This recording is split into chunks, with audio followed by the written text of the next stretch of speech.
I mean, the select committee, on online falsehoods was, for me, the logic is that in Singapore we have so little space and opportunity to speak up. And here, for the first time in 30 years, the government has said, we want to hear from you. And they hold a select committee and invite responses. And as a responsible Singaporean, as a citizen, I felt like it's my duty to speak up and give them my opinion. And my submission was entirely about the proposed law, the green paper. And honestly, I didn't expect them to then start going into my academic work and especially look at a paper which had been published, I think, at that point in time, 4 years earlier. So that I did not expect. But the select committee for me was about participating in our democracy, such as it is, and participating as the duty of a citizen to speak up in the creation of legislation, especially very controversial legislation. So that's what it was for me. How because you left, did you leave the UK, come back here just for the what were you like doing it? Were you here for more permanent basis? I've been back and forth between here and the UK for 20 years. So I can't remember exactly. Let me try and think. Because I was working at NUS 2012 to 2014. Then I left, right, knowing that I was being blacklisted. Then I went back to the UK. And then I was working on Project Southeast Asia for a few years. So I think at that point in time, I was still based in the UK, but I wasn't teaching that term. And so I had the opportunity to come back. And knowing that the select committee was happening, and that I had just started New Narrative. So what I was trying to do was also to organize democracy classrooms with Kirsten to get people to talk about the proposed law, the green paper rather, in the select committee. So I wasn't in Oxford at the time, no. But I was still a member of Oxford, despite what the government have claimed, right? Which is a load of nonsense. But no, I wasn't in Oxford. I was more or less, I was here. Not there, and but eventually, I would go back to Oxford, I don't remember the exact dates. Because I'm now because you say you're blacklisted, right? I'm just curious about the whole blacklisting thing going on, because I remember like the people who are involved in involved in academic and then got politically against the government, got blacklisted. I know Chi Soon Choi also got blacklisted from NUS. Yeah. So what happened? Like what? Oh well, I mean, is it a common thing? Sure, it's very common. But you have to remember, like, that the way it works is that they're a lot more subtle and carefully calibrated about it. So I was at the Asia Research Institute, which is part of NUS. I was a research fellow. And then I started publishing my work and giving lectures, as an academic is supposed to do. But the content of what I was writing and publishing and talking about disagreed with the government orthodoxy, obviously. But then, I mean, that's to be expected as well, because no academic will put out work saying, oh yes, I just agree with everything that comes before. That's not how academia works, right? All academic work, by definition, is published only if it disagrees with what came before. So, it's kind of silly to expect academics to just agree with whatever. I guess the expectation the government wants is just ignore it entirely, don't talk about Singapore history, right? Which is why right now there basically are no Singaporeans apart from me working on Singapore history after World War II. There's just no one. And so when I was at NUS, I was told by someone very senior in the administration that, look, this is at the Asia Research Institute, that a phone call came in from the ministry, and a directive has come down that you are not going to have your contract extended, renewed, altered, and no new contract will be offered to you. And of course, all this is, they told me this all confidentially, so I can't name who they are. But they were very clear that I had absolutely zero chance of working in Singapore again, because this was from the ministry, from someone high up, and this applied to all of Singapore, not just NUS. So I knew I was blacklisted. So at that point in time, I already made preparations to go somewhere else, right? And also at the time, when I think I had my exit interview, I actually said this to the then head of Asia Research Institute, Professor Prasenjit Duara, world famous historian of China, and he didn't deny it. And decades later, he told me, not decades, years later, not decades, years later, he told me actually he got a lot of heat when he was director of RE about me, right? And he actually had to put together privately a committee to review my work. And nobody ever told me this, And they reviewed my work and they found it academically sound, no problems. And he used that to defend himself and the Asia Research Institute from government interference by saying, look, external experts have reviewed his work and it's all fine. So that I only knew years later. But at the time, I knew I was blacklisted.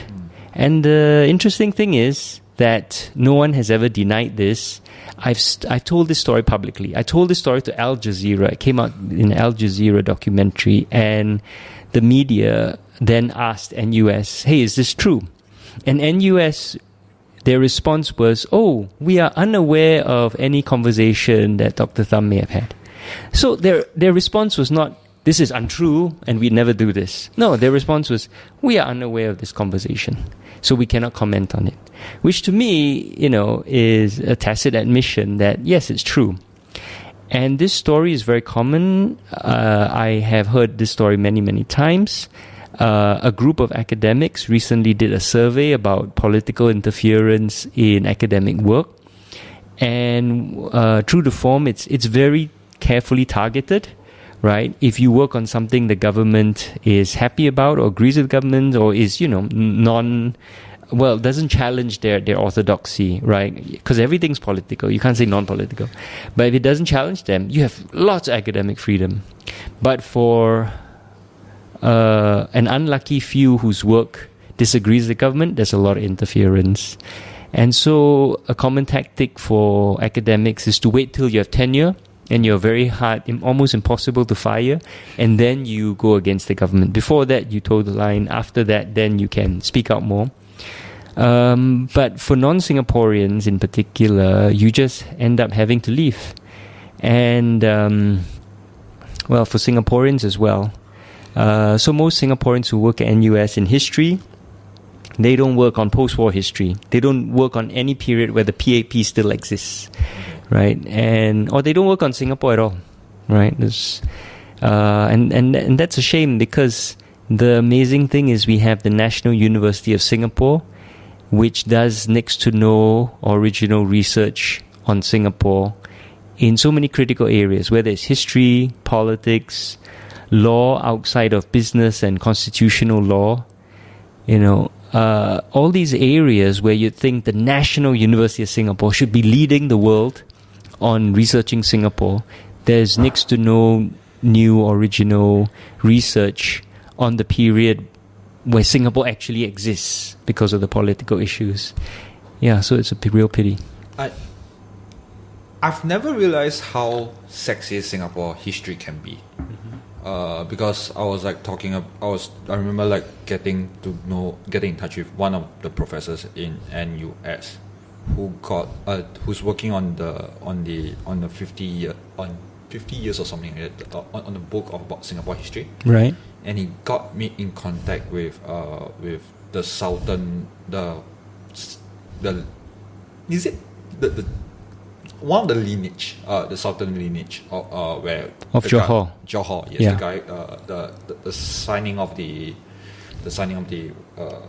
treaty between the Singapore and between Sir Stamford Raffles, yeah. Stamford Raffles And the Sultan and the Temenggung, right? And then there's the Sultan. His line was eventually displaced in favor of the Temenggong's line, who became the Sultan. Yeah. Yes, and then it's like the whole. I didn't realize the whole the whole community at that point of time, because I remember like only reading like that there's this one race, one group of people, and then then after that, that's all I have. And I remember like talking to him. It's orang something. The one with the rafts that goes across. So I remember talking to him, and he was very pissed about like, because of the whole community and race thing that was being debated by the Singapore Museum, which is not accurate as well. And I'm like, there's a lot of like there's a lot of like history, like the what do you call it, the politics behind it and everything. Was like, why this isn't produced like out there, because there's so many political drama in behind everything, right? So I'm like, why is there a reason why this got covered, or is there a reason why it doesn't play across the whole Stamford Raffles to the history of kind of things? So you're asking about the sexist and racist nature of Singapore history, and why it's very limited to a certain perspective. Yes. Well, to a certain extent, that's true of all history, because history has certain inherent sort of weaknesses. And one is that it relies heavily on published documentary sources, right? And in the past, the people who record things that historians use, like documents, official documents, tend to be elites. And they tend to be overwhelmingly men, and they tend to be usually of a certain race. So they tell the story of the past, if you look at these documents, from a very specific perspective. People with power, people who are male, people of a certain race, people who speak a certain language. And that leads to a lot of problems when we try to understand the past, because they have a very privileged perspective and a very limited perspective.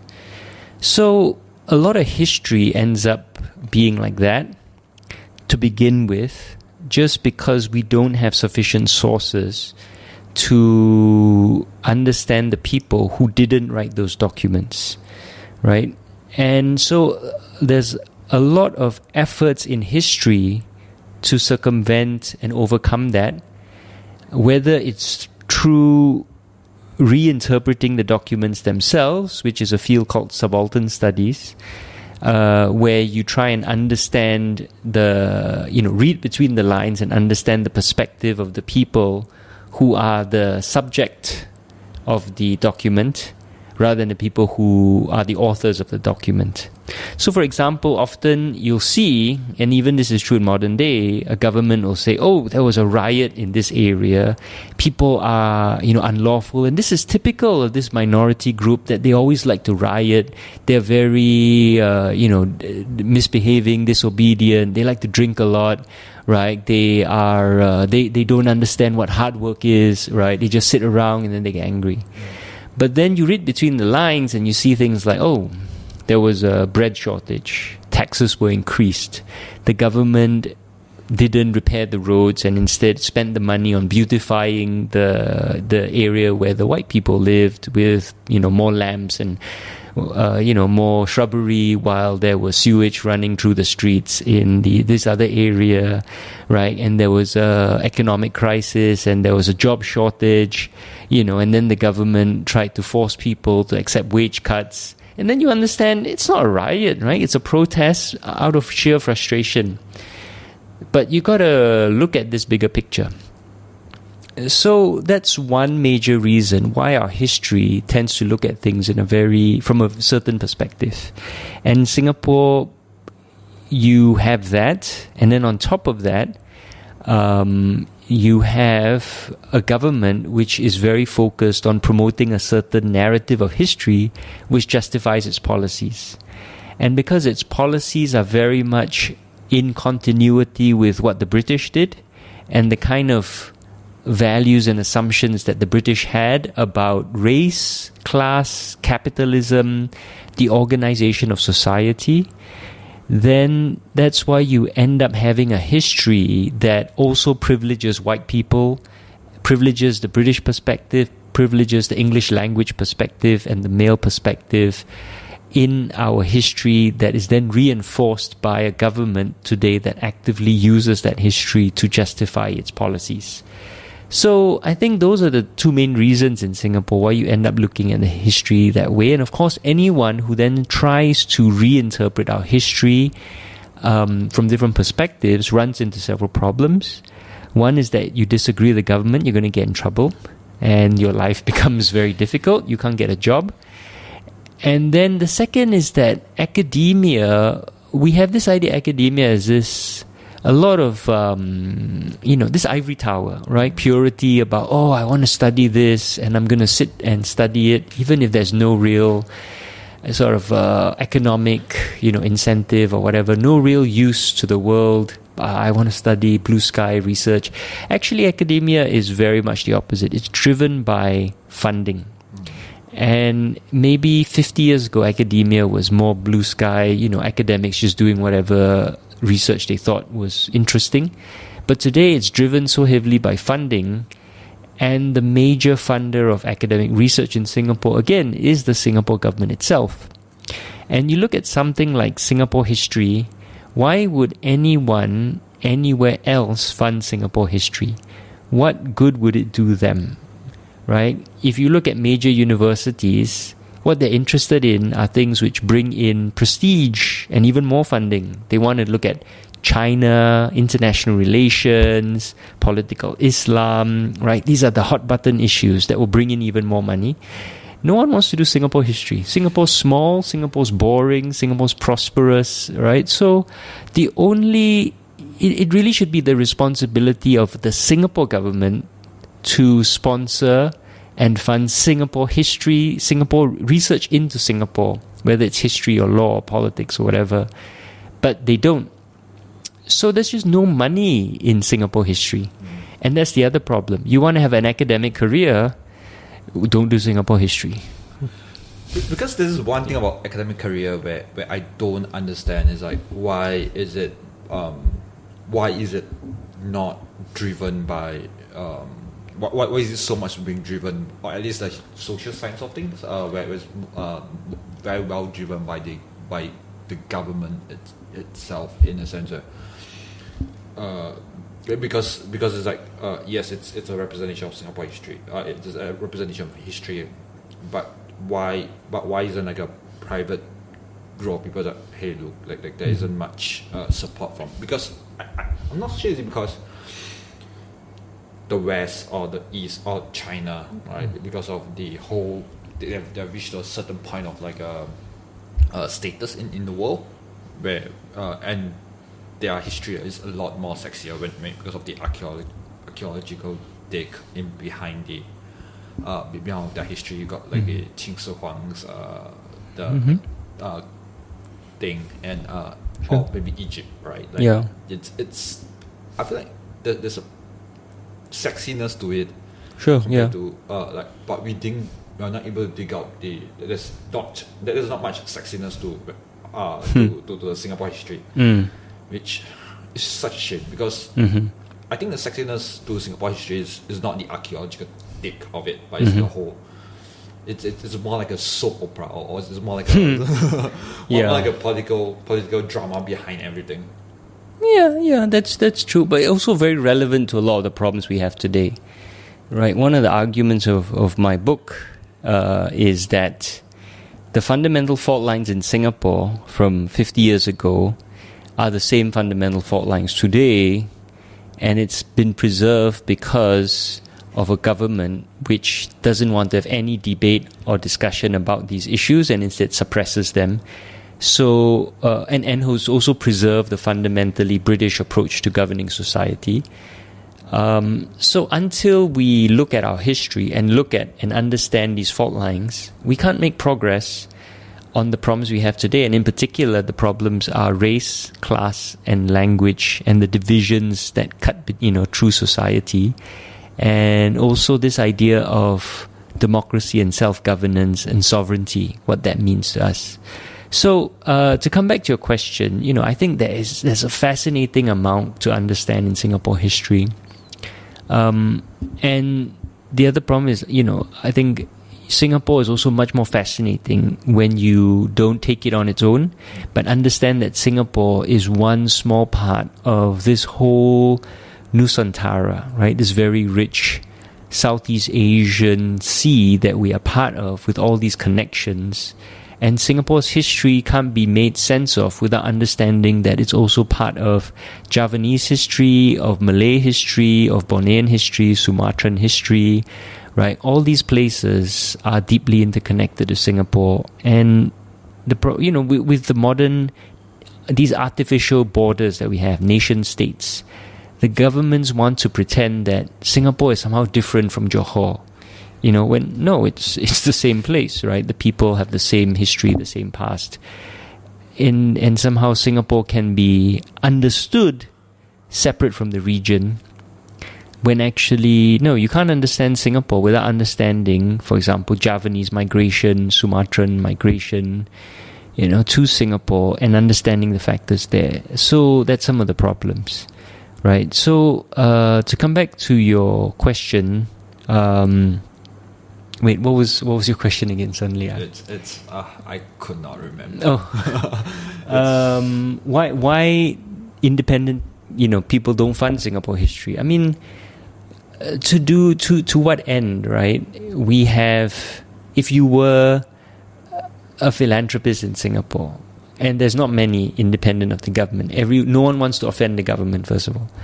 But say you're a rich person in Singapore, what would you spend your money on, knowing that there are all these other problems, right? There's so much discrimination, gender and race discrimination. There's so many poor people struggling in Singapore, right? Independent estimates show that the poverty, up to a third of Singapore may be considered living in poverty. There are so many big issues, climate change, right? So when you think about, if you're a rich person who somehow is not afraid of getting in trouble with the government, what would you spend your money on? There are issues which feel way more urgent than funding Singapore history. And history anywhere is not as cool as saying, hey, I created 10 scholarships for underprivileged girls to go to school. But instead you're like, yeah, I paid for this cool research that's being published as a book. I mean, I can understand why people would want to spend their money to help change the lives of underprivileged kids rather than, or solve the climate crisis rather than pay for history. Really, it's the government which should be paying to understand Singapore. That's their role. Can we get someone who bought Twitter to sponsor? Yeah, I wouldn't trust Elon Musk with anything at this point. This is one. I understand the whole maybe don't fully understand, but I got a little glimpse where, because I know a few historians was getting pissed about the because they went on to go to mainstream media.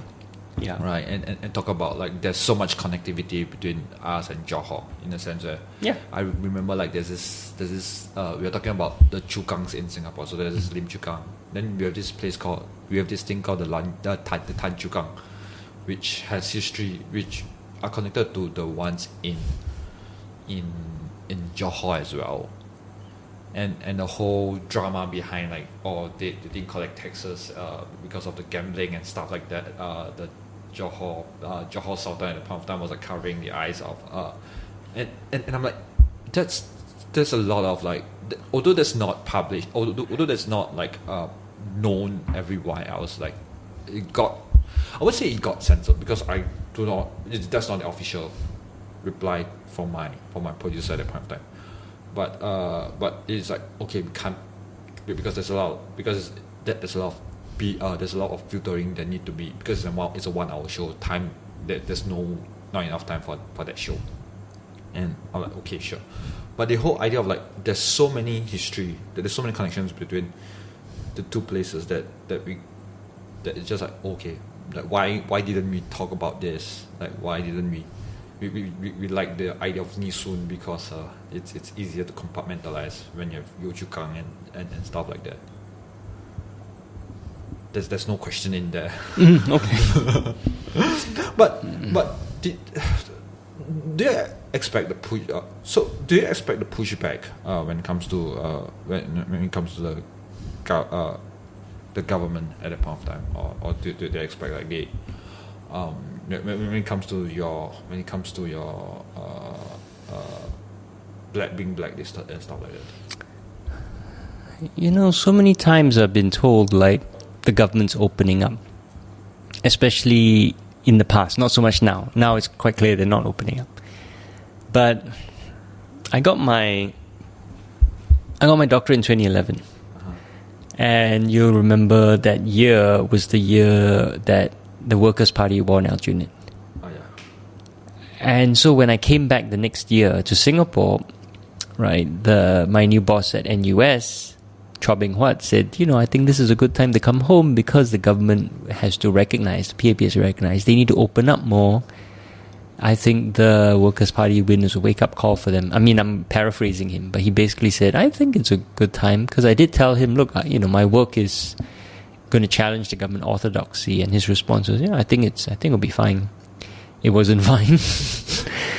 Is there so much hope when it comes to freedom of speech, looking at the back track record? Yeah, and from my perspective, I didn't understand why they would want to come after me, because I'm just a historian. At that point in time, all I wanted to be was a historian and just publish my research.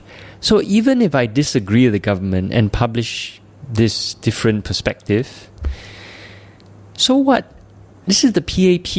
They have all the money in the world. They're so powerful. Why should they care about what one historian does or thinks or says, especially when the way I write is academic? I'm not going to get a huge audience. But they, in some ways, created my current career because they came after me. I would have been happy to just be a historian at NUS and work on history and give my lectures and speeches and publish my books. But instead, they turned me into, this activist that I didn't really intend to be. That I was hoping like my work would get attention for its merits.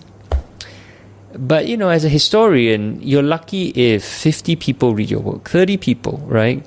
You're lucky if a few hundred people show up for your lectures. Most of the time, it's students who are forced to show up. But no, they came after me so hard and turned me into an enemy of the government, even though I'm not inherently radical.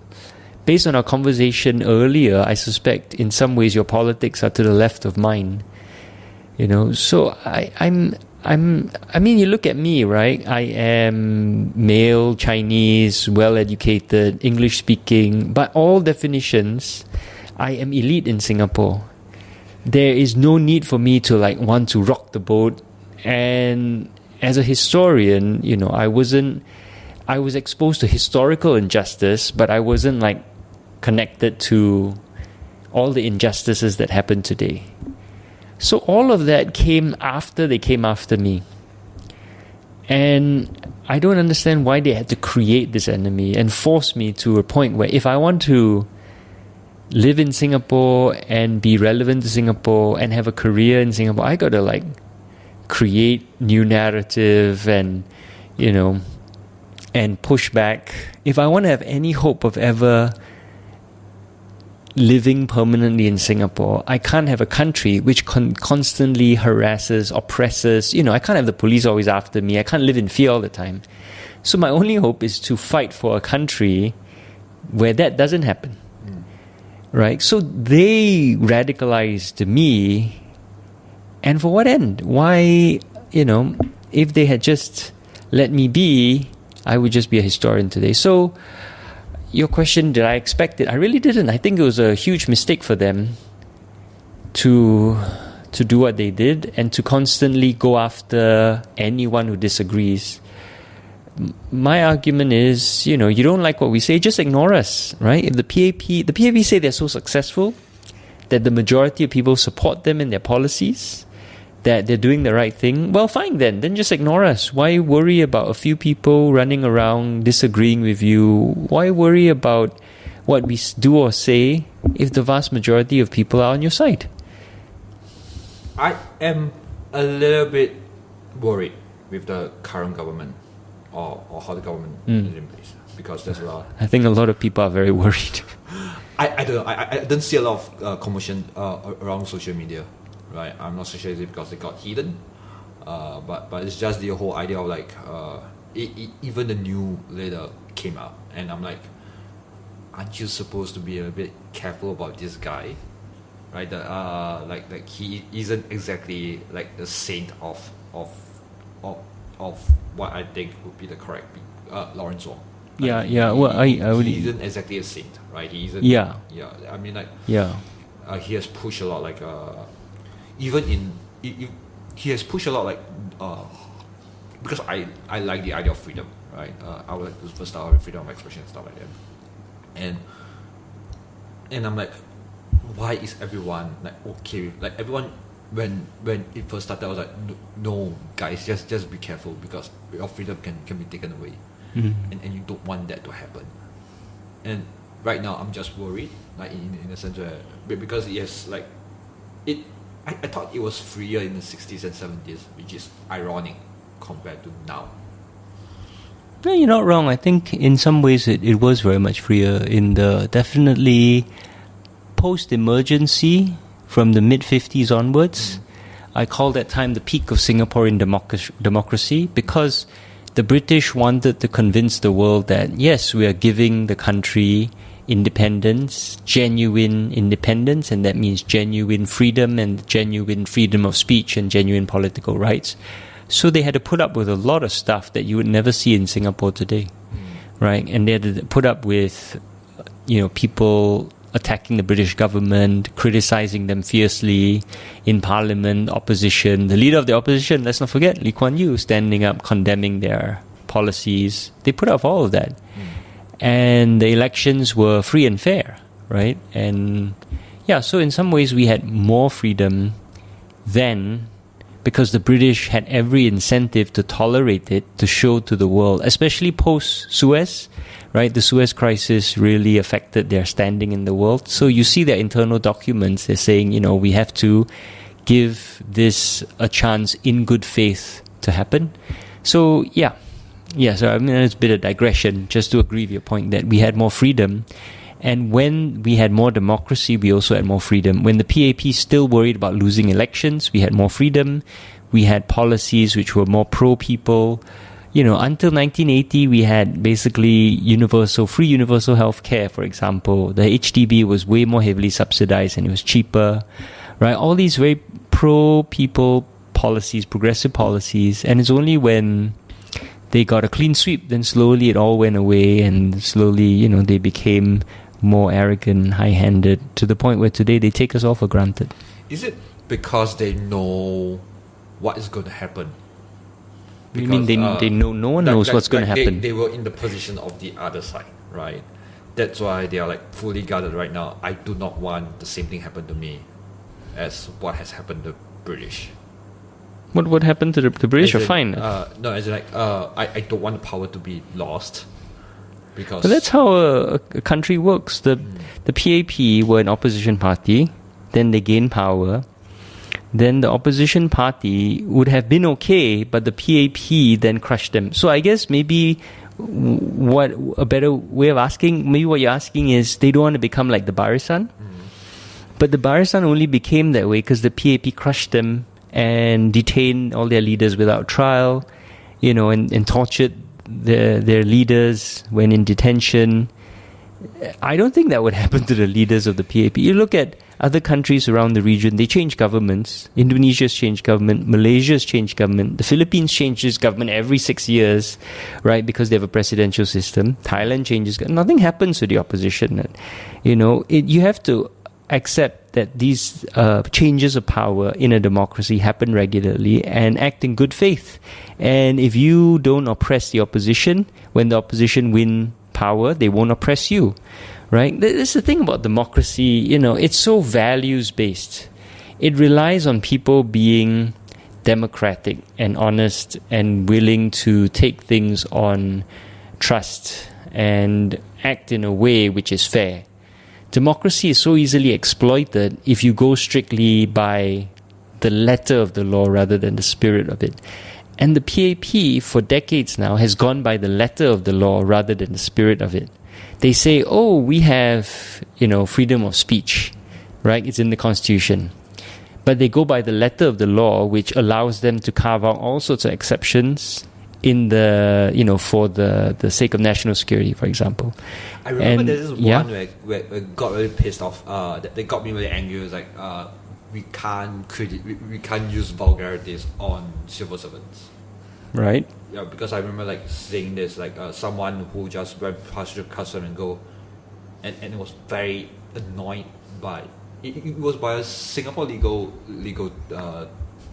company, who this guy came out and said, hey, this is one case that I've done.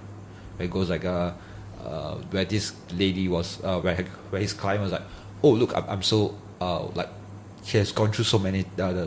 His client has gone through so many things, and he was so pissed about, and the client was so angry. Go, what the fuck is happening to the and it wasn't direct to the customs officer, but the client got into trouble because of that situation and got punished. I cannot remember what the sentence is, but it was like, oh wait, you can't even do that. What happens to sticks and stones, right? Isn't that? Yeah, I think the problem is that there's no grace, no understanding, no compassion. I think that's the best word. No compassion in our society. It's so harsh and unforgiving, and any little mistake is pounced upon and treated as evidence that you are inherently bad. Whereas every little mistake by any mistake by the PAP is they say, oh, he's apologized, he's made his mistake, people are fallible, forgive him, we move on. A mistake by anyone else, oh, you see, this is evidence that they are bad people and they must be clamped down upon. And this sort of zero-sum, double standard, lack of compassion and understanding and forgiveness is really destroying our society. Right? Because people then become terrified of doing anything wrong, and they also take the lead from the government and respond so harshly when people make mistakes. So it's really corrosive to live in this environment. So we need more compassion and fairness. I feel like there's also because of a lot of just in case laws that I am a little bit annoyed by, which are I'm putting this just in case someone get offended. I'm putting in this. It was a very thin veil of disguised compassion, disguised compassion, which I think it constitutes and there's this thing where the government is always right, and we can't deal with that. You can't the government institutions are always right. I remember talking to someone, and this guy was like, "Oh, you don't need legal representative when the police are interrogating you, right? Because if you're not doing anything wrong, will you be interrogated in the first place?" I'm like, whoa, but you do not people. Yeah, mistakes happen all the time, right? Yeah, and the police they don't just interrogate people who they think are guilty. They interrogate people who they think are witnesses or who might have been nearby. That's like you get interrogated by police all the time for if you're materially relevant to a case. It's not only suspects. And of course, we see plenty of times people, in all history, people are found innocent all the time, right? The police suspect the wrong person all the time. But yeah, that sort of attitude. It's the same thing when people say, we shouldn't worry about lack of privacy in Singapore because if you've done nothing wrong, you've got nothing to hide. And I always say, hey, do you close the door when you shit? You done nothing wrong, why are you hiding? Right? It makes sense. Yeah. That's not wrong.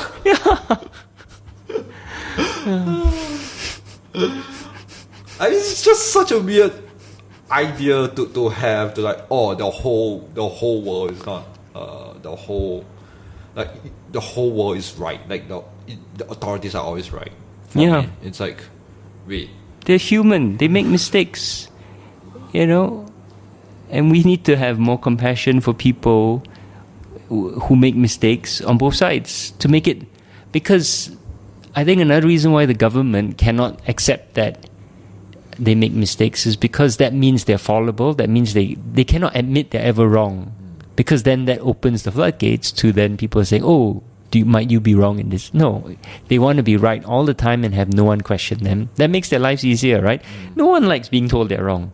No one likes, I have employees. I hate it when they tell me that I'm wrong. I hate it when they ask questions to begin with, because I'm like trying to get stuff done and they're like, why are we doing this? Why are we doing that? Should we do, but I have to recognize that they are trying to help. They actually have spotted something, or they're trying to understand, right? They're trying to contribute. And that's the same attitude I think the government should have. We ask questions, we criticize, we contribute because we care. It's not because we want to make your life difficult. Because we have a stake in the country and we want to help and we want to understand your perspective. That's why we're doing this, right? We want to contribute and make a difference. That's why we speak up. Yeah, so, it's just very tiring to be constantly attacked, just because you speak up. And so I think this whole culture that we've built up, it's just very corrosive. It's no basis to build a civilized society on. But do you know why? Because I'm lucky. I like to think that I'm lucky, in a sense, because I'm a nobody. You're not a nobody. I think I'm a nobody. Like no one, like my no one knows me that well. I guess it's more like, he's there, hi, and kind of thing. That's a level that's a level of my playing field right now, and I think that I'm lucky in a sense that because no one knows me, I can say a lot of stupid shit on on any platform. But do you feel like have you ever wondered why have you ever wondered like do you get, because I think that you got a lot more you're more prominent when yeah, I guess in that sense, yeah. But what's your question? Have you ever wondered why why me? In a sense, at the point of time when you got blacklisted, I just go, okay, is it why me? Like, am I that big of a deal, or my sphere of influence is? I think it's, I've never really wondered why me. I've wondered more why anyone. The PAP go after people with their own internal logic. And they, in some ways, it's validating because they go after you if they feel like you're making a difference. Like Leong Si-hian and the whole lawsuit from the Prime Minister, just because he shared an article with no comment on Facebook. But so many other people shared the same article, none of them was sued. right? It's entirely arbitrary. But he has a history of writing things which get attention. So I've never felt like, why me? Instead, I've tried to look at it as, I'm making a difference, to the point where the PAP feel like I'm a threat and they want to shut me up. That's how I've tried to look at it. Because you ask yourself, why me? It's a question that is predicated on a sense of powerlessness. And that is, I think, very dangerous for you to think of yourself as powerless. And I mean, definitely, I felt that way at times, especially in the face of this government. But you want to assert and control your own agency, right? Your own ability to control your life. And I think that's a healthier way of looking at it.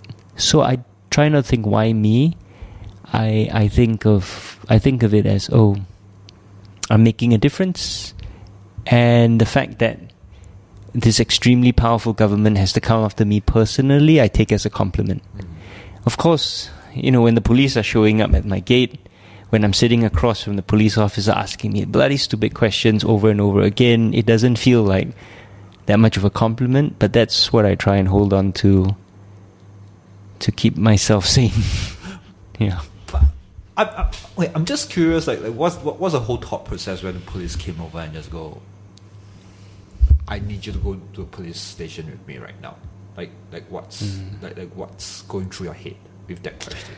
Well, one of the things that, because I've had the benefit of speaking to so many people in activism, we actually have trained and practiced for such scenarios. And I think that's a benefit of being part of a broader civil society, that they prepare you. Whereas I feel like if you were a random activist who was suddenly called up by the police, like just before me, a few months before me, I think, there was this girl who put up her middle finger at a CCTV camera, right? Which, come on, it's nothing. But no, they call her up, question her for a few hours or so. And I think that she probably wasn't prepared. But for me, because I had reached a point where I knew this is going to happen, right? I had spent so much time with Jolovan, Terry, Kirsten. We know what's going to happen.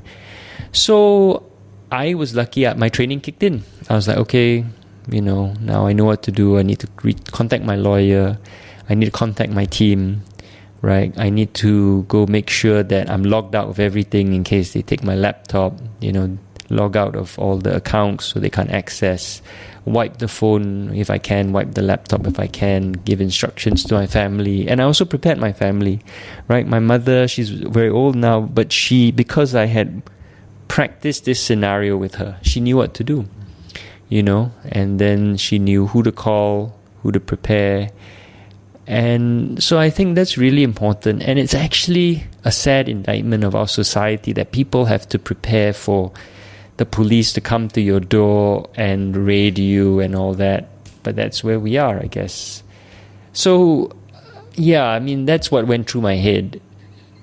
But, I'm lucky because I knew it would happen. And we practiced it, right? So when we got to the police, also because I knew this was a political case. And actually the police, when I went there, the head of the whole station came to talk to me, and he was very polite, and he said, Dr. Thum, I think you recognize how we're treating this case based on what we're doing, right? We have invited you here, and and we've been very accommodating to you and all that. And so I recognized from the beginning that they were telling me, look, we don't want to do this, but we have orders to do this. We know you don't want to be here, I don't want to be here. But let's just wayang, and then we can all go home, and that'll be that, right?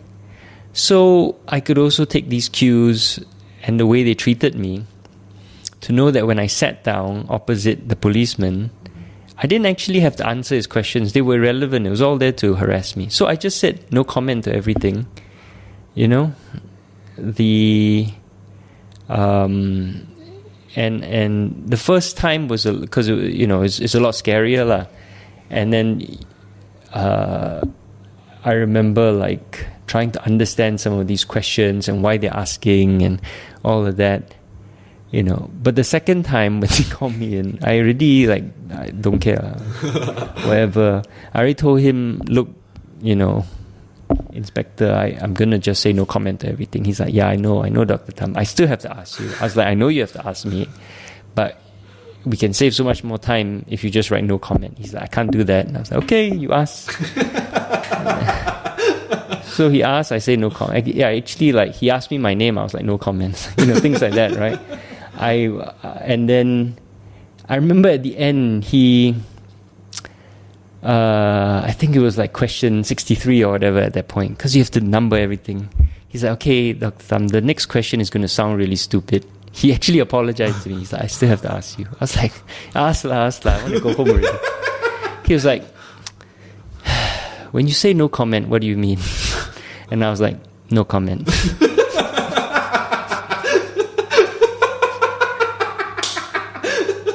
And he had already written it in, you know. He knew I was going to say it. He already written it in.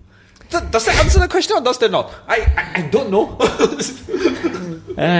So it's like, it's just such a waste of time. He didn't want to be there, I didn't want to be there, but we all have to dance this dance, you know. Yeah. And I mean, I want to emphasize to anyone listening, it's not like the police are your friends. I knew they weren't there to be my friend. That they're there to try and find something to pin on me, right? That's their job. Their job is to enforce the law, a law which was written by the PAP government specifically to attack and harass activists. The police are not there to help you if you're an activist. They're not there to be fair or nice. They're there to enforce the law, which is a very specific thing. Whether the law is fair or not is not in the police remit, right? So that's why, you know, I want to add that this all sounds very funny, but if you're in front of the police, you know, it's totally legitimate to say no comment and just refuse to answer. And especially if you know if it's a case, if it's a political case, right? Because what's the point? The government will do whatever they want to you, no matter what. So why cooperate? So that's yeah. So, but you know, I can only do this because I trained for it. I practiced it. I rehearsed it. And there's going to be a lot of people who, unfortunately, are going to be called up by the police without ever having practiced it. So I just want to tell anyone out there, you want to understand how to deal with the police, do get in touch, because I'm happy to also explain to you all the things, all the ways we prepare, all the things that we do. It's important to be prepared for it. And the police are not your friend and never your friend. They work on behalf of the government. You have to remember that the whole time. If you don't do anything wrong, why would they even invite you to the first place? Yeah. So I okay. There's two directions of what I'm going to talk. Sure. So there is one where I want to where I want to ask is like I remember reading this critical Spectator post, and it's kind of ironic coming from him. where I remember like he's criticizing Christine Han. Oh my God. Yeah, that guy. About the idea of activism. And yeah. I would like to first apologize by saying that my former teacher kind of like share it and say, oh, I agree to this. Oh my God. Because and I'm like I was angry about that because I'm like, man, I am all for freedom of speech. I think the idea of like freedom of speech is important. Mm-hmm. I think that having the freedom of we don't. There's a lot of things that we will not know if there's no freedom of speech, and activism is one way to get to the idea of freedom of speech across. Right? It's one of the tools and methods. Thank you. Tools and methods of getting what the ideals and belief across. Right? So. It's just so weird. You have one Polish guy in Singapore talking about and we are so against FICA, right, the foreign intervention, and then one Polish guy they just go, oh, there's no need for activism, like there's no need for freedom of speech, right? That's like, and you have PAP MPs sharing his post some more. Such hypocrisy. And like is it really critical spectating without being just saying no to activism and no to freedom of speech. Okay, so I'm like, do we like what? I think it links to your whole background, like saying like how do you read through, or how do you identify being critical? Then like the whole thought process of being critical and filter through all information, because based on your background as a historian and academic, or what steps do you do? Well, if I understand your question, I think, and feel free to clarify if I'm not answering the question properly. I think the freedom of speech.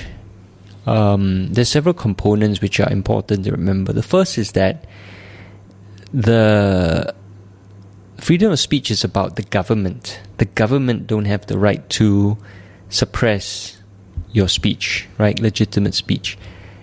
Whereas private citizens and private companies, they don't have to listen to you, and that's a distinction that I think a lot of people miss. That somehow they think that freedom of speech is somehow either universal or completely irrelevant. But the problem with rights is, I don't know if it's a problem. Rights are very nuanced. Rights are important on an individual level, and they're important to understand that they are. I don't think, that there are any rights which are completely, utterly unrestricted. Maybe the right to life or something like that, right? I think that's unrestricted, but the right to freedom of expression is not unrestricted. It's quite clear that you can't shout fire in a crowded theatre. That's the example that's always used. Because you also have to be accountable for your actions and what you say, and that's the other side of it, that people will say outrageous things and then assert freedom of speech. But no, you don't get to evade the consequences of your actions, right? You don't get to do something criminal, say something criminal, and not have freedom of speech. So when we're talking about freedom of speech, I think it's really important to remember that you still are accountable for them, right? So when it comes to being critical, right, then first of all, you're accountable for what you say. But the other thing is, like, are you saying it in good faith? That's one. And this is the thing.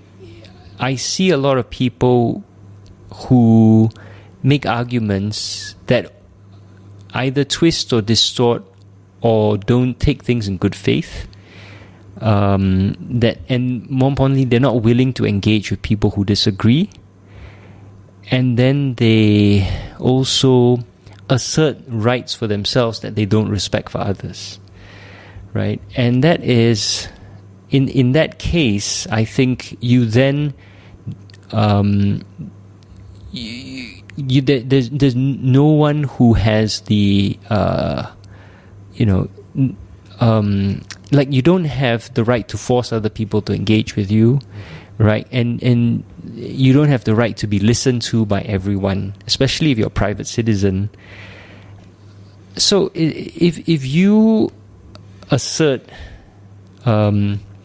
these people say they want to be tolerant, but they won't listen to me who's saying intolerant things. Well, you only get to enjoy the rights of tolerance if you yourself are also tolerant. You don't get to reject the right and then assert that right. And that's the problem with someone like Critical Spectator, who, now I'm going to admit I really have read very little because his stuff is terrible. It's poorly written, poorly argued, illogical, nonsensical. Because my understanding is he's also a marketer. He's trying to sell things. He's trying to promote himself. And he's doing very good at it because he's created this whole online persona, and, you know who he is, I know who he is, but what has he actually done or achieved, right? He's to use your earlier term, he's really, someone should be a nobody, but somehow we know who he is just purely because of his internet marketing. So I just to make the point that he, I don't think he deserves any time or attention, and he can just go ahead and say what he wants, and we should ignore him, unless of course he says something criminal, like, you know, encouraging hate speech or inciting violence or like that. But we should just ignore him because he doesn't tolerate other people disagreeing with him. He doesn't offer compassion, tolerance. He doesn't make his arguments in good faith. So why even bother engaging? I wasn't engaging to critical spectator, but to my teacher, right? Who might think that he is a respectful guy, right? Because I know him personally, and I think because of how freedom of speech was being depicted in the US, in the media by itself on the US itself, because US seems like to be the face of freedom of speech, where there's a lot of other countries who has freedom of speech as well, right? But it seems to be very chaotic when it comes to the US and stuff like that, and I have to stop, when that kind of conversation came up, and I have to say, look, you don't know situation. Let's just say yes, it's because of freedom of speech, right? But you wouldn't know racial discrimination unless there's freedom of speech and information. There's freedom of speech, where people speak up, right? If there's no freedom of speech, would you even know there's racial discrimination in the first place? Yeah.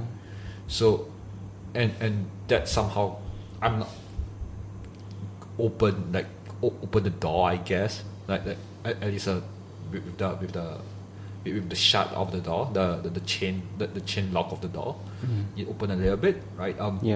So, I myself, I think that you should not, if it does not cause any violence against you, or if someone said I'll stab you, I don't think that you should be considered. That's one common test. Like, does your freedom, do your rights hurt anyone else, right? That's where your rights end. Your right to swing your fist stops at the point where it hits someone else's nose. Yeah, so that's a common test. And you know, I think that your teacher was engaging with you in good faith based on what you said, right? Actually willing to listen. And that is great, right? People can have different points of view and can respectfully disagree with each other. The important thing is that you're willing to do so and engage with each other in good faith and respectfully. But the world is so complicated, it's impossible for all of us to agree on everything. You take any two people, no matter how close, I don't agree on everything with my wife, you know, and our political views are so close to each other and we love each other, but we disagree on, you know, a few crucial things. But we respect each other, and we also understand that there are no easy answers. And that's another thing I think that is too common. People think there are easy answers, and I always beware, you know, I think we have to beware of people with easy answers or very simple dichotomies, which the PAP loves to do, right? Either we do things the PAP way, or you're going against us. No, it's not you're going against us. If you don't do it our way, the alternative to doing it the PAP way is that the country will fall into chaos, that the economy will go down the drain, that there will be racial violence, you know.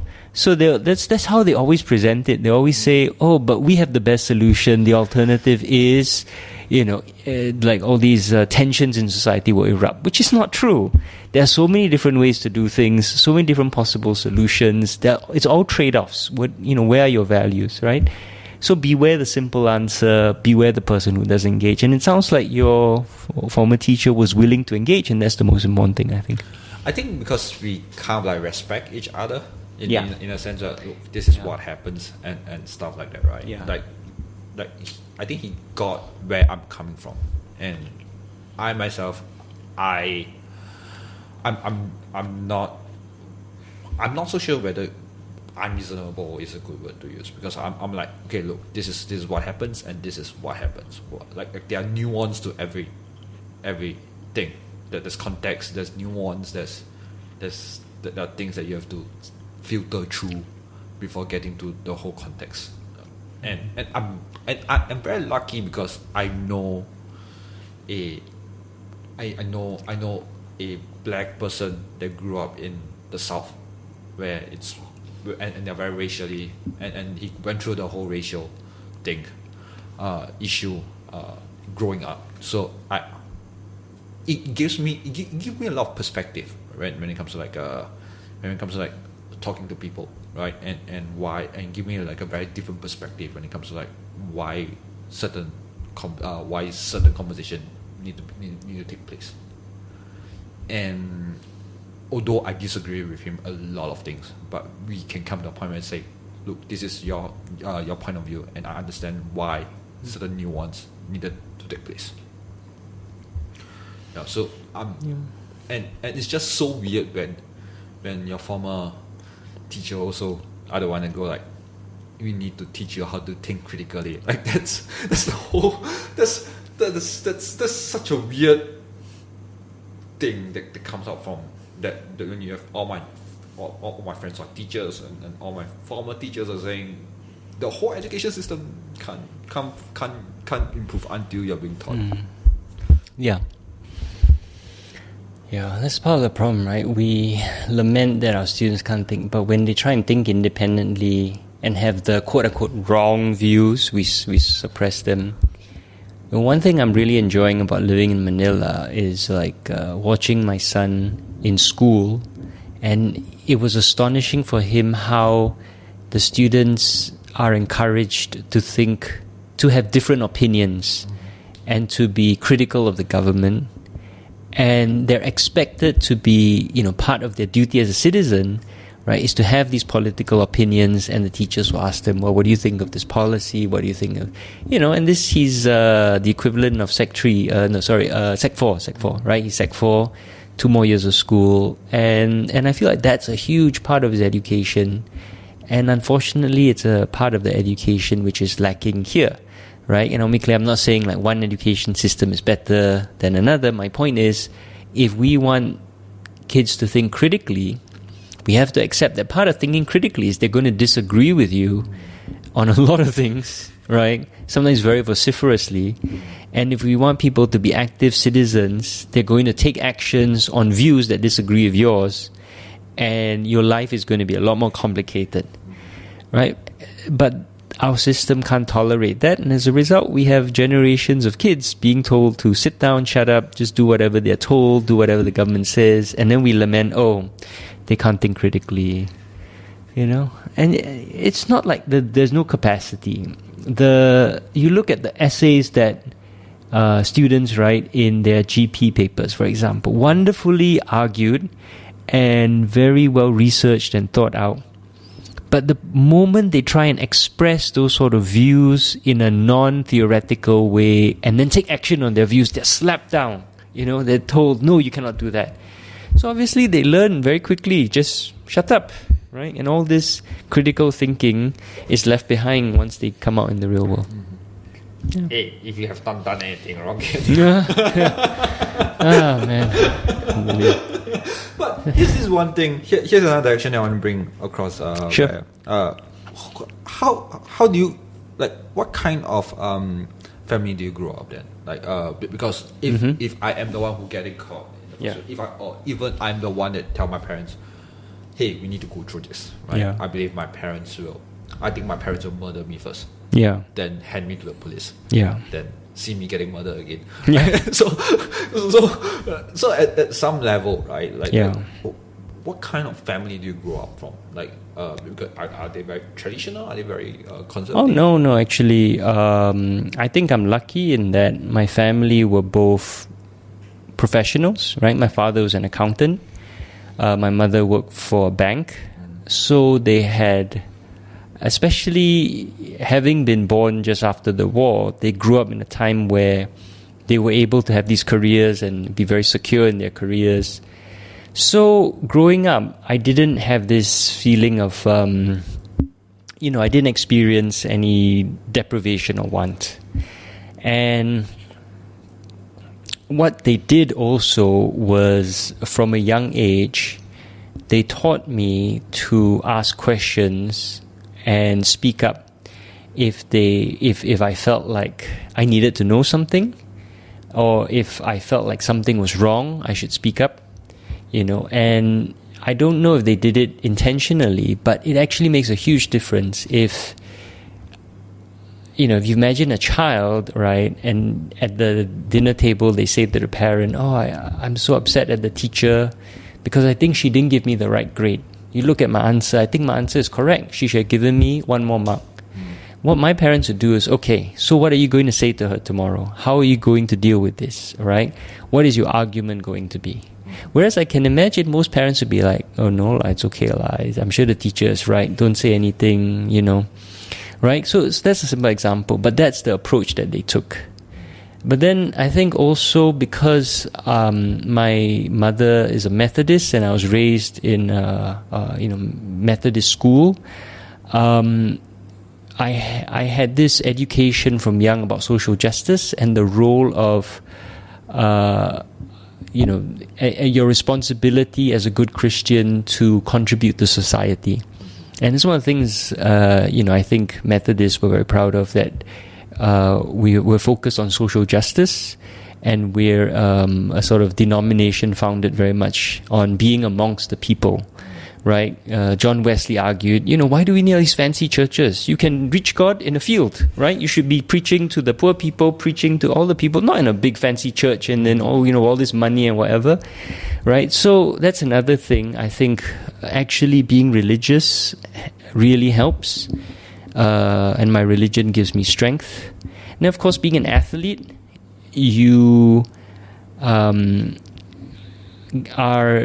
an athlete, you learn a lot of things about working hard, perseverance, training, fighting for a goal, right? And that sort of training is very valuable.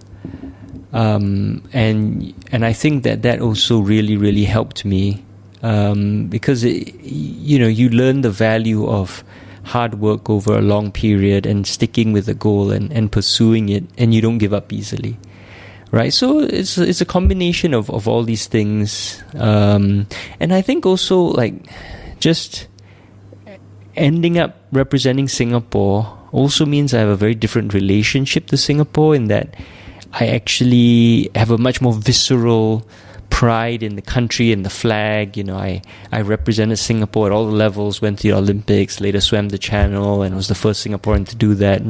And so I have fought so hard and bled so much for my country. So I'm very proud of it, and I want to continue to do the country proud.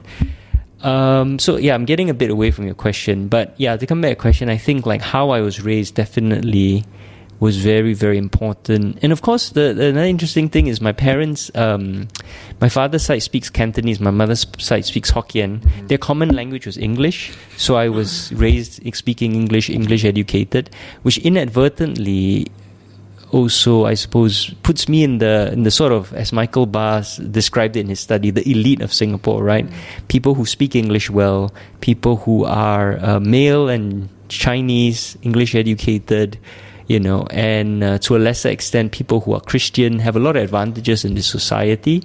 So it wasn't until I went abroad that I understood what it was like to be discriminated against, and that was very eye-opening. And also a big problem because you don't have the arsenal in there. You don't have tools that they got. No, I mean, that's true. But what I was going to say is it's really important that the elite understand what it's like to be discriminated against without ever leaving the country. I think that's a big failure where, you hear the same thing over and over again, like Chinese people saying, I didn't understand what it was like to be discriminated against until I went abroad. And that's a failure of our system, because that means that there is suffering around us that we don't see or understand and is not being communicated to us. Like what you said about free speech, right? We're not being taught that there is suffering in this world that we need to address until we experience the suffering ourselves, right? By which time, it might be decades, and we then also have the option of retreating from it, leaving the foreign country, coming back home and being like, there's no racism here, it's all fine, right? No.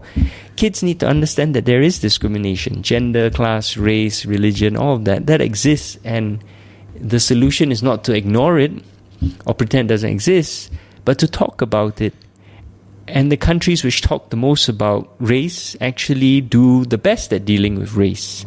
You know, we always think that countries like the US or Malaysia do the worst at race. Actually, they do the best statistically of these very deeply divided countries because they can talk about it and address it, right? The worst places are places which pretend there is no racism. If you go to, say, Eastern Europe, right, the racism there is horrendous, but because it's so suppressed and they don't talk about it, they don't acknowledge it, you don't hear about it, you think there's no racism. But no, actually, my experience is the more you talk about race and you can talk about it respectfully, you know, without feeling like personally attacked and constructively, the better you deal with it. And we need to do that for all of us from a very young age. Sorry, that was a bit of a digression from your question about my family, but I just wanted to put that out there. It is okay because I'm not so sure that I'm considered lucky because I face like racism. Like I know it's weird. It's like, oh, look at this Chinese guy male like facing, but I was surprised. Like I was surprised as well. Like because I was driving. So I have this story where I was driving Grab. Yeah. And there's this white. It was from Jurong East to maybe this place called Novena, I think. Right, Novena. Yeah. So he asked me. So there's this white guy who was like saying, "Hey, can I switch places?" I'm like, "Can I change van? It's just a left turn instead of a right turn. Can you do that?" I was like, the whole standard of operations that you should do is to change through the app. Yeah. And then it will change to mine, right? Yeah. And he was like, oh, but if you change through the app, there's an additional money that you have to pay. Yeah. And he was like saying, and I was like, yeah, but I can't. My thing. Your rules, right? Rules, yeah. So it's there to protect both sides, Yes. right? Because otherwise he could say, hey, this guy dropped me off at the wrong place. Or I understand. Yeah, there are rules for a reason. Yeah. And I'm like, and he was like, no, but you have to pay more, and like just $3 more. What the fuck? Like why would you even bother about the money, right? And I remember like saying, you still have the British colonial mindset, right? and like it's all about money, you greedy Asian monkey. And I'm like, is that racism? I guess so. Wait, he said all that? Yeah. Oh my god. And I'm You like, should have reported him for abuse then. That's not. I've done that. Yeah. The Grab was like saying, hey, we'll look into it. If it happens again, we'll just It's always if it happens again. Yeah. So I'm like, it's not answering my questions, right? But I wasn't quick, right? Yeah. All I can say is, hey, you know what? So do you want to go today? So do you want to go to the place or do you want to change, right? And like and he's still filming about it. I remember like he got very angry about it and stuff like that. And then I got like a bad rating for that as well. Mm-hmm. And I remember like sending multiple emails to Grab like, hey, this is what happens, right? It's very easy to it's all very easy to type, but I have things like this is the whole story about. Yeah. And I remember taking up online and tell the whole story. Everyone from the minority group was like saying, yes, that's racism. Yeah. I'm like, is it? Yeah. It feels weird. Like I don't feel emotionally hurt, but it's more being amused. But is it really discrimination or is it and stuff? Right? Everyone's like, yeah, it's racism. I'm like, oh, okay. I didn't know that feeling. I have some sort of tingling sense of what racism is, right? Yeah. Yeah, I'm sorry you had to go through that. Yeah, it's okay. It's just like a weird. Right now, I just say it like finally, like I got a story to share. Right? It's just like, hey. Yeah. That's the thing, right? The minorities experience that every day, and it's not, brought up, recorded, publicized. And they just deal with it and suck it up. And no one should feel the way you felt. But like you said, without freedom of speech, without the ability to talk openly about these things we don't know. Yeah, but no one should go through what you went through. I think that with the race thing, right, it feels like the current president of Singapore, Ali Mayako, right, feels like a man. Yeah. I think they also pushed the idea of like race. It's kind of weird thing when they say we are meritocracy, don't push the idea of race, and yet, Yeah. you know, I can feel the amount of disappointment and It's the sheer hypocrisy, right? Because if you really want to be a meritocracy, hey, there's this Indian guy that all the Singaporeans want to be prime minister. If we really, a meritocracy, and without even going into whether a meritocracy is good or bad, but surely, how about letting that Indian guy be prime minister? The one who's popular, who's competent and very good at his job, actually, even more than competent. The one that people, even the opposition, want to be prime minister. But no, somehow, Singaporeans not ready for a non-Chinese prime minister. But at the same time, you're like, we want a Malay president because, when the Malays look at the president, they will feel like, you can be in the highest office in the land. I'm like, no, it's quite clearly, it's a ceremonial position, and quite clearly, no, can a Malay ever look at the prime minister and feel like they could, be in the highest office in the land? No.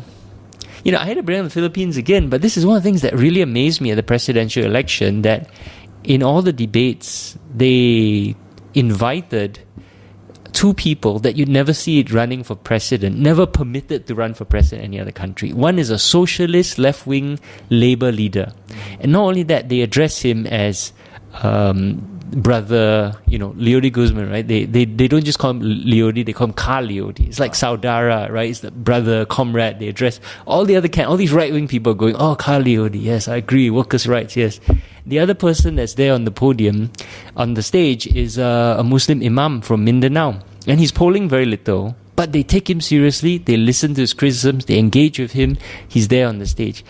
And I don't know if there's any other Southeast Asian country, including Singapore, where you would allow, a left-wing socialist leader and someone from the main religious minority both to be up there running for president and taken seriously. And I have to respect that.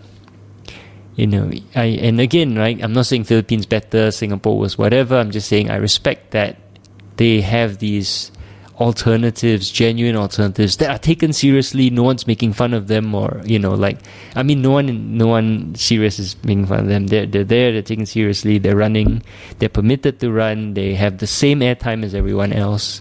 So why can't we have that in Singapore? Why can't we have, minorities running for these offices?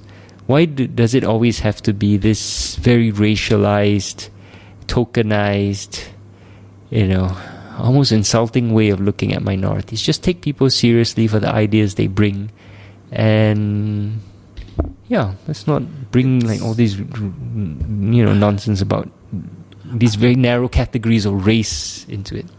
Go on. I'm thinking along the lines of why people aren't taking the ideas seriously. Is it because of they don't? Okay, this is where I have a lot of beef against Halimah Yacob when it comes to when she speaks up against sports, where and she take everything all by herself, like saying I'm very sad about like what you guys talk about Joseph schooling, and I'm like, you have the power to change. Yeah, you could, and I think, and I'm not so sure is it because the arts. I'm not so sure is it because you come from the sports as well, like because there's so little funding when it comes to sports and arts. There's this anger towards the government at some point where you can do something to change. Yeah, you can put in a bit more money, right? To fund the sports, to fund the you can let someone, or you can let someone else taking over, right? Taking over sports like the NBA, like the NFL from the US, where it's or the Barclays Premier League, right? Where private company put in money and push the sports to another level, right? Why is it that it has to be under the government control, or is it under the states, right? Under the republic? and then we only win something, then the minister's like, oh look, they won something, right? We give them a little bit of recognition. Like you can change this, and then here you are saying, oh, I'm so sorry, oh, I feel so sad about the sports culture where people are just going against. Yeah, as a former athlete, sports is like, first of all, it's so politicized in Singapore. People like to say, oh, Singaporeans, we don't do politics. And my response always is, have you ever seen Singaporeans in sports clubs, in their condo management committee, parent-teacher meeting, like the parents' sort of committees at school, right? Trying to help their kids get into school. They become so ultra-political. It's like Machiavellian, right? All these Singaporeans suddenly become the most devious politicians when it comes to their kids, especially, or their property. But somehow at the national level, oh, no, Singapore is not political. So that's one thing. But yeah, sports is very political. The government puts in so much money and so much of it is wasted because it's so politicized. And it's really not that hard to build an environment where athletes can thrive. You just need to understand that sports is not something where you put in an X amount of money and you're guaranteed a certain percentage on your return. And this is the problem. The government keeps wanting guaranteed returns. Sports doesn't work like that.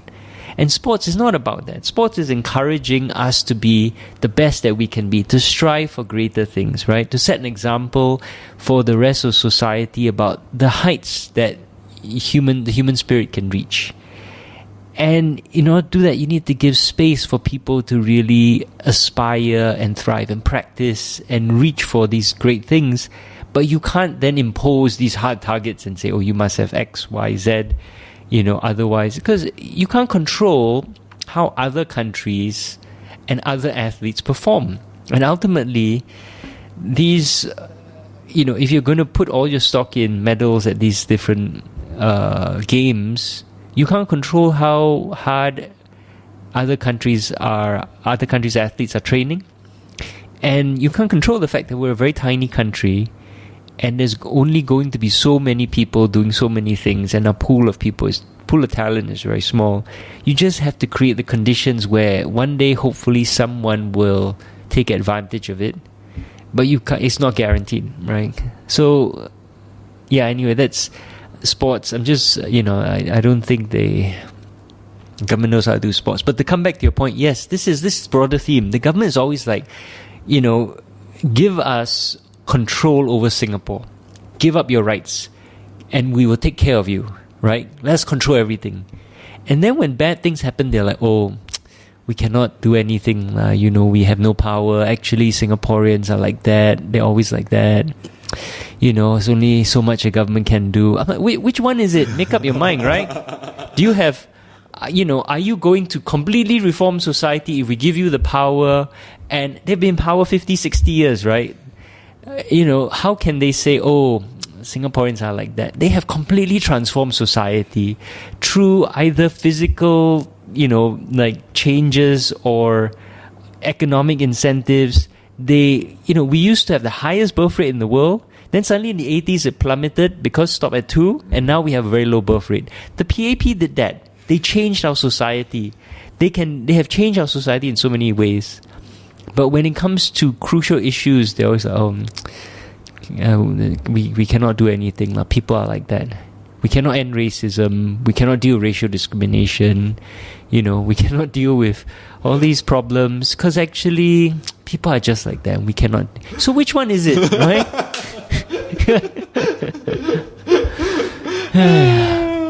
I feel like the government is like the Amber Heard of. No, okay, I don't really want to comment on that because that's you're talking about the domestic abuse case. Yeah, let's not get into that. I don't know. I feel like sometimes it can be like the government can be like very gaslighting. Yes, the government is very gaslighting. Yeah. So yeah. it's kind of weird when people just come in and go, okay, look, like this thing, right? It's just kind of weird when I try to put it on there and just go, hey, look, it does not seem right. Mm. And why is everyone okay with it? Mm. Yeah.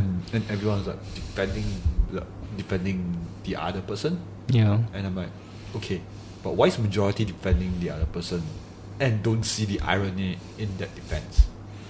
Yeah. It's kind of weird because I myself, I believe in the freedom of speech a lot. Yeah. And I remember telling to this person, like, why can't we make fun of our politicians? Yeah, why can't we make fun? I do it all the time. Like, you can't mock them. Like, Yeah. and people are saying, have you seen Taiwan's at the point of time Taiwan was Yeah. Oh yeah, those are great. yeah. Yeah. And they were like, have you seen Taiwan? Like, they don't have respect for them. Like, yeah, but they what? Yeah, but first of all, respect is earned. You don't automatically get respect just because you're elected to office. Well, we should respect Donald Trump. You know, we should respect like Erdogan or what's the guy in Hungary? You know, these people, right? You don't automatically get respect. You have to earn respect by doing things that, you know, are for the benefit of the people. I mean, you know, Najib, should we respect Najib just because he was prime minister? No, I mean, no. And humor is totally legitimate. It's, you know, it's as old as civilization itself. It's a way of people with no power to criticize those with power. You know, that's why, like, remember the old monarchs, they had court jesters. Oh yeah. Yeah, they're supposed to be. That's the role of the jester, because they're funny. They use humor. They're the one person who can say anything and throw light upon a situation that no one else would dare to say. But I think Singapore government has kind of like used the jesters to play what their definition of. I remember this very clearly. There's this character that was being played by Michelle Chong. Right, yeah. And Keisha was coming in. And she played this character very well. Her character. And it's like explaining Pofma. And I'm like, no, wait, what? Yeah. Wait, aren't the court jesters supposed to go against? Yeah. But why are they going with? Like, it doesn't make sense. Yeah, the point is to speak truth to power and criticize power, right? Using humor, not to prop up injustice. Yeah. But, you know, also, like, you think about Taiwan, right? Coming back to that. Taiwan is doing so well compared to Singapore. You know, they're an Asian country who have democracy and freedom of speech and rights and are also successful. We should be so lucky to be like Taiwan. Again, not saying Taiwan's perfect, but they're doing so much better than us. You look at the countries that are doing well, they're all Southeast Asian democracies. South Korea is doing well, Japan, Taiwan, right? They all have democracy. And I would love to be in any of those positions, you know, and they've all made very difficult transitions from authoritarianism. Let's not forget South Korea and Taiwan in particular, both many years under martial law, you know, made the transition. We can do it too, right? But we're losing out. And I think the crucial thing is that they have this competitive advantage in that they have genuine democracy now, and so are able to handle problems, you know, in a much more robust way than we can. I remember like speaking to my Indian friends, and we are shocked where our freedom of speech, freedom of journalistic freedom, it's much lower compared to. Oh yeah. Well, we're in 160, right? Our 180. We are closer to North Korea than. Yeah, we're worse than Russia. We're worse than their countries, Russia or Mexico, right? Journalists get shot in the street. But our journalists don't get shot in the street. But our restrictions on what journalists can say is so bad that we're lower than them. That's how bad we are. It's really embarrassing. And because I'm just surprised because my friends in Malaysia were like saying they don't have freedom of speech at all. And I'm like, look at us. Right? Well, yeah. I mean, Malaysia could still also be a lot better, of course, you know. But yeah, we're one of the worst in Southeast Asia, definitely. I think like Laos is lower than us, and is that it? We got a lot of we got a lot to catch up with Laos. Yeah. Okay, But I maybe just some- want to make one last point about humor is that a sign of a robust society, right, of a mature society, is when you can laugh at yourself. If you can't laugh at yourself, there's something deeply wrong at society. And you can't laugh at the people in power, there's something deeply wrong, I think. Right? Humor is I think, a sign. The fact that we can laugh is a sign of, and not taking ourselves so seriously, is a sign that you're a mature society, that you're not insecure, right? You're not fragile. I think it's really important. So if we can't laugh at ourselves, it's a very bad sign. Yeah. I think we do. I think they allowed certain laughter. I guess. Yeah. Have you Allowing laughter. have you looked at the silly photos that was taken by Lee Hsien Loong about the balloon cut balloon thing on his head? Yeah. I've seen that, right? And it's kind of weird, right? In a sense where we're just where you're like, oh yeah, wait, that is allowed, right? Oh, he's taking humor then.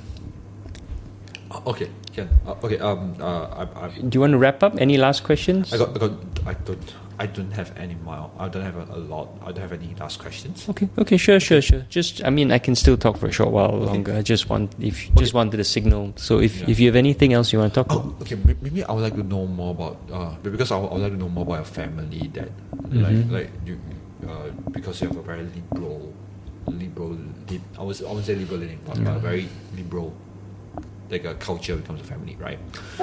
That's your like who you are then, like growing up, like when you're younger, like do you what kind of I would say stereotype that you play on teenage? I'm not sure what you're asking. I'm not sure. It's like a teenage, like a stereotypical American teenage film. Yeah. What kind of character would you play then? Would you put yourself in that? Well, give me an example. I'm not okay, sure. So would you call yourself jock, or would you call yourself like a I would expect you like a I don't know, because like on the one hand I was spending a lot of my time training, and yeah, maybe you'd say I'm the jock because I was training, but at the same time I was in the gifted program, right? And like almost by accident, because I really didn't even know what it was about. I just took the exam and got in. So like to the people in the GEP, I was a jock, but to my teammates in the swimming club, I was a nerd, right? They were always like, "Oh, why are you always reading?" And then they make fun of the way I speak.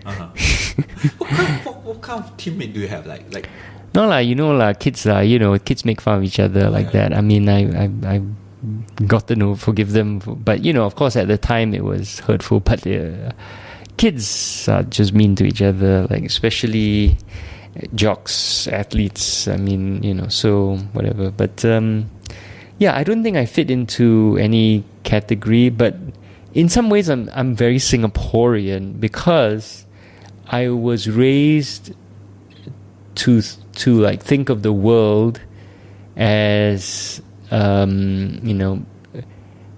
all about achievement and outcomes, and not about happiness or self-satisfaction.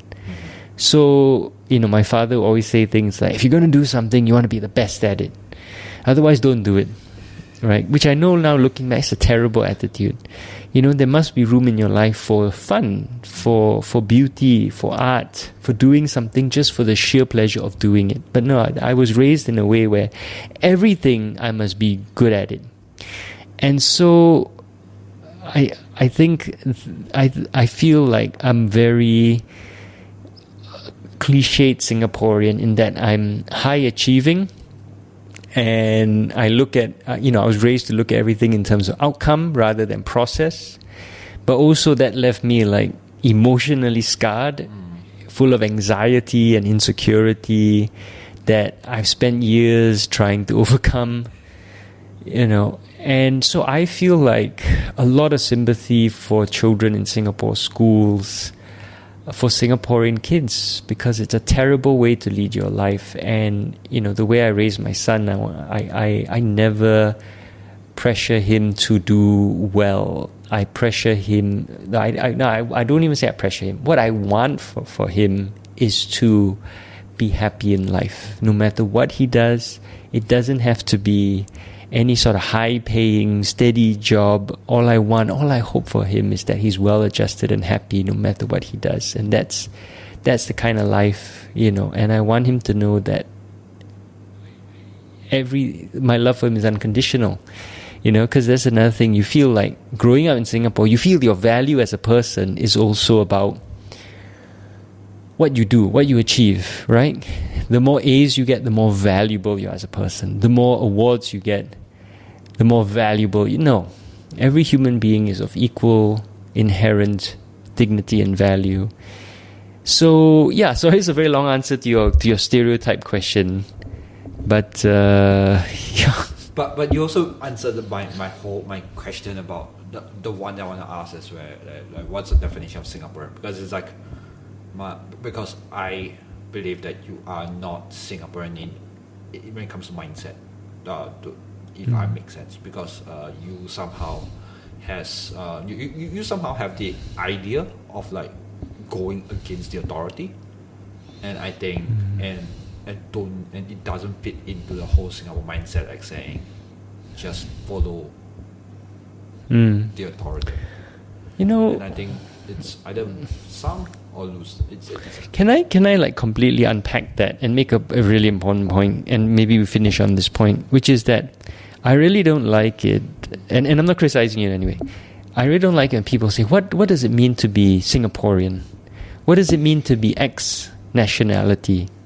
Because ultimately, who you are is a product of circumstance.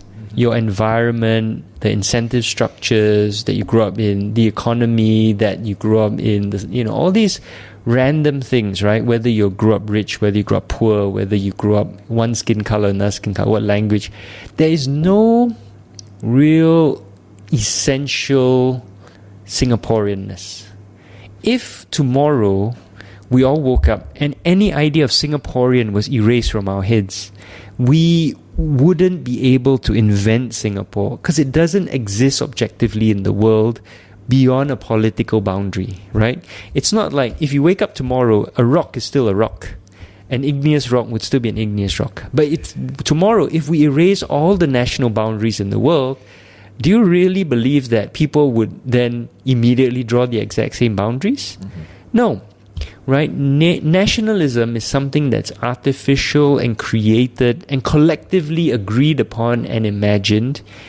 And I think that it is actually, in this day and age, a very destructive force, because it encourages us to artificially divide humans against each other by saying that I'm Singaporean, he's Malaysian, therefore we are not the same, therefore we're enemies, which is nonsense.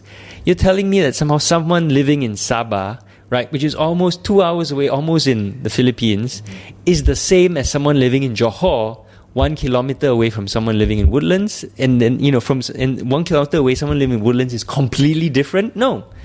These artificial borders, boundaries, barriers are very dangerous, because governments now, and not just governments, but people who want to divide us, exploit us, use these ideas to turn us against each other and tell us, hey, that guy over there from Indonesia wants to come here and steal your lunch. And then he makes the workers in Singapore angry and suspicious at this poor guy in Indonesia who's just trying to get a better life for him. No. What the people in Singapore and the people in Indonesia should be angry about are capitalists who refuse to pay us proper wages and exploit us, governments which refuse to pass laws which protect us and treat us with dignity, not random Indonesian who wants to come here and eat our lunch, random Indian, who wants to... No, they are just trying to earn a living. The problem is the people with power and money and influence who exploit us, and nationalism is one way they keep us divided. And I think what the world has shown us in the last 2 years is that there are serious problems that can only be overcome if we somehow can transcend these ideas of artificial nationalism. To this day, there are so many places which don't have proper vaccines, because of this idea that, I have to take care of my country first before their country, and the problem is the pandemic will not go away until we take care of everyone everywhere. And this is just a dress rehearsal. Climate change will affect the whole globe. But can you imagine dealing with climate change on a country-by-country basis and saying, I just take care of my country and not that other country? No. You can't deal with climate change, the climate crisis, on a country-by-country basis. That will destroy us all. So, I'm going to play like a devil's advocate. Sure. Like saying that there's a few things to unpack in there. Like firstly, when we talk about nationalistic, when we talk about, hey, look, this is like Singaporean value. I think it's very bad to have to draw borders, but it also, I think there's a certain culture in there that if we are in a different place, it's a way to connect with each one. Like there's a certain culture like if I am in Johor, there's a certain culture, a nuance when it comes to culture. Yeah. Maybe in Singapore and maybe different in Johor, right? Or maybe let's just say Sabah, right? There's a difference when it comes to culture-wise. There's a nuance in culture where we just like, okay, look, you're from Singapore. There's a certain topic that we can talk about that we can connect because of the culture that we all have. Right. I think that's a nationalistic way of. I don't think that we should be. I don't think that we should we should use that to go against that this guy from that country coming over to that's stealing our job. It's very xenophobic of looking at things. Yeah. And I don't think that should be that it comes along with that. Second thing is I just want to say, first of all, before you get a second thing, I don't think that disagrees with me at all. It's fine to be familiar with people that you know better. Even within Singapore, if you're both from Toa Payoh, you meet in Changi, you're like, you also live in Toa Payoh. Yeah. So we're not like those people who live in Bukit Timah or whatever, right?